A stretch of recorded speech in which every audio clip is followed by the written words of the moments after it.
discuss, Nevada Independent D.C. correspondent Gabby Birnbaum and Washington Examiner congressional reporter Samantha-Jo Roth. Good morning to you both. Thanks for joining me this early morning. It's kind of interesting. You talk to Republicans all the time. How do they view Trump's claim of call for total immunity? Some of them are kind of like where Mike Rounds is, where they don't really believe that Donald Trump deserves total immunity. And others say he absolutely should be protected at all costs. Yeah, it's a really interesting dynamic here because you're going to see a lot of Republicans who are not offering that full support of immunity.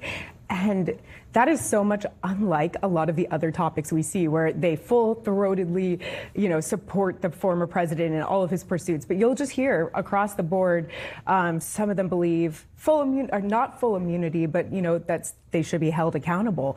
And you'll see that across the board if you talk to Senator Josh Hawley, if you talk to some of even, the president's most fervent backers.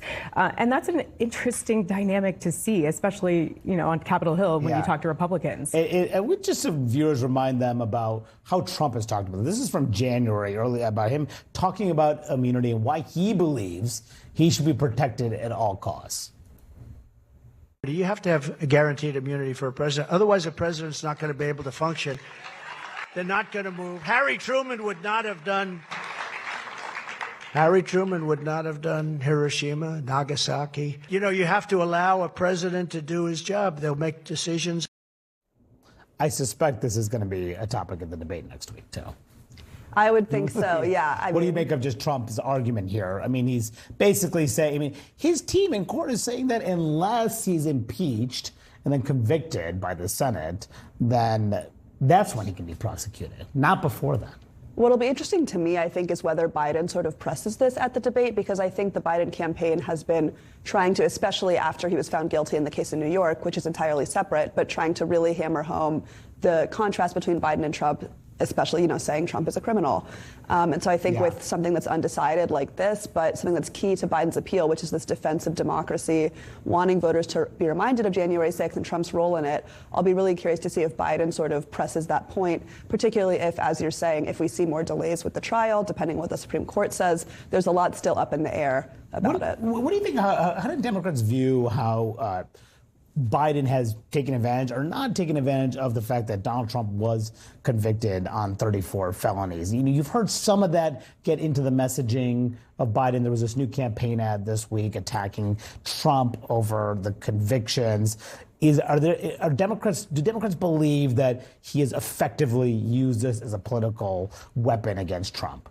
I think that they do. I think that they're, treading very lightly, because we've seen after, trial, this conviction, a lot of times former President Trump's support just goes up.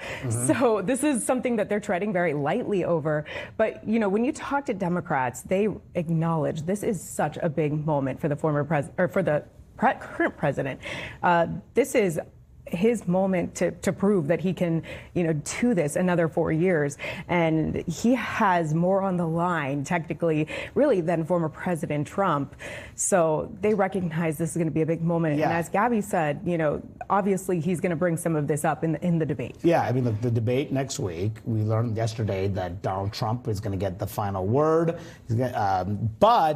This is the coin toss. There's an agreement. Each had to make a decision about Biden on which side of the stage to stand on. Trump on the other side. Trump agreed, wanted to be the last person to speak here.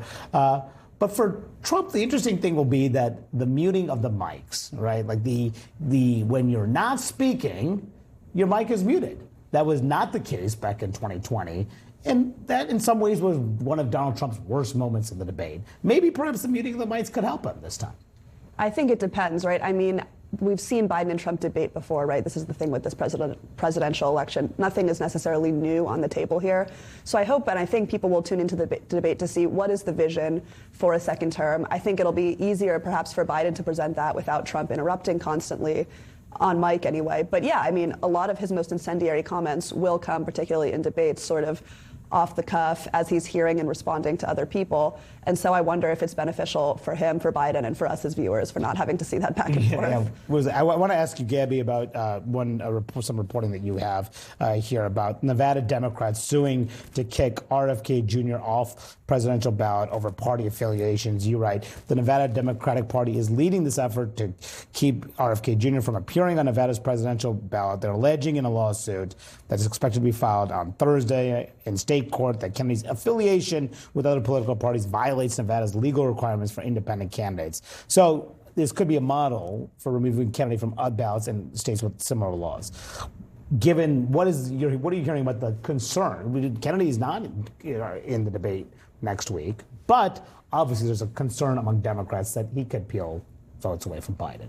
Yeah, I think both campaigns are honestly worried about him being a spoiler. You see some polls where he's pulling from Biden, some where he's pulling from Trump. I think whenever third-party candidates emerge, the two parties get scared, right? Who do you think? I mean, do you think it's Trump or Biden that gets impacted more by RFK Jr.?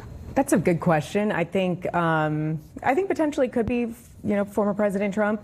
I wrote a whole story about, how this could impact the elections in Arizona, a state where, it is just full of battleground. And I'm a native Arizonan, and to see this, it's been really an interesting dynamic. But, in a state like that, a third-party candidate could absolutely swing this election. And I think a lot of the thinking is that at this time, RFK Jr. could take away some votes from former President Trump. Yeah, and that's why Trump has been attacking RFK Jr., but Biden has not. I mean, yes, some of his surrogates have, state parties have, but Biden personally has stayed away from him. Do we think that at some point the president himself will start going after RFK Jr.?